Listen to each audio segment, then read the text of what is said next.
One of the most important issues in the whole of healthcare law is to try and make sense of the status of the Bolam decision. It's not just in areas where Bolam is directly legally relevant, such as malpractice. It's also in areas like end-of-life care and the withdrawal of treatment, such as in the Bland case. And you can see the philosophy of Bolam in the hands-off approach that we saw in the Abortion Act in terms of regulation.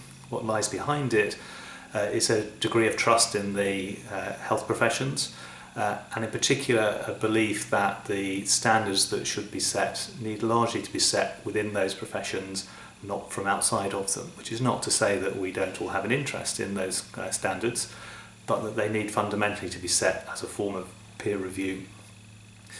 Now, academic lawyers don't like the Bolam test very much for various reasons, including, most importantly, probably that they fear that it puts doctors above the reach of the law, if you like, a rule of law question that we came to in one of the later lectures head on.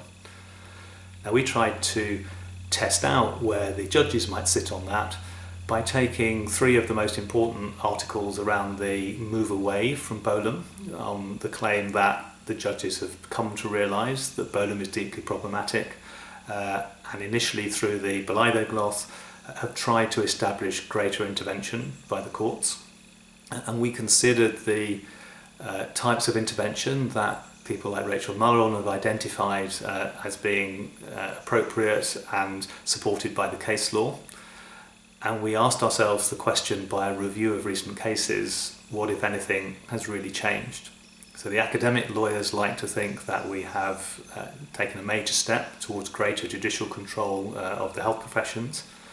But actually, as we found when we looked at the cases, it's far from clear that that's actually happening in practice. The reality seems to be that the judges continue to rely in the vast majority of cases on Bolam or something very like it. There are very few examples of them having taken the opportunity that was created by the Bolam case to look more closely and actually impose judicial standards on others, the most important of which is the Montgomery disclosure case, which we need to deal with separately. And I made the point when I introduced the whole exercise that there wasn't really that much new about Bolam. There had been previous comments by the judiciary about the fact that they did have the last word. It was just that they didn't very often want to actually exercise that right. So I've suggested to you that the explanation for why the judges have chosen to do that must lie not so much in the legal doctrine, which, as we've seen, has not really changed either in terms of legal definition or in terms of judicial practice. So not in the legal doctrine then, the explanation must lie somewhere in the attitudes that we have to what medicine is like and how much we trust doctors. So what I see as the primary function of the Bolam case is it's an approach that forces doctors to articulate their reasons for doing things and then exposes that to critique from the people who know best whether those reasons are sound, colleagues with the same degree of professional expertise and experience, so a peer review test. So Bolam actually is something that you might say is deliberately constructed in order to get out into the open, professional reasoning, and then to enable professionals to hold each other to account.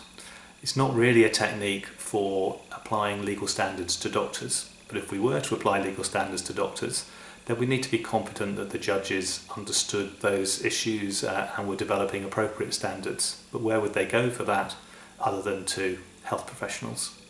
So actually what we see in relation to the snapshot of what's really going on in the malpractice law decisions is the judges have not made a wholesale step into believing they understand all about medicine and can set standards.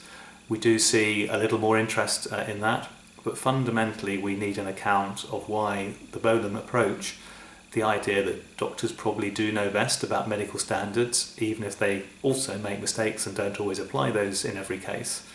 But the view that doctors fundamentally are the place to go to for medical standards, midwives for midwifery standards, nurses for nursing standards, that seems deeply ingrained in healthcare law, and we need to decide both why it's there, a descriptive question, and also whether or not we think it's appropriate to continue with that degree of incorporation of professional expertise into legal standards.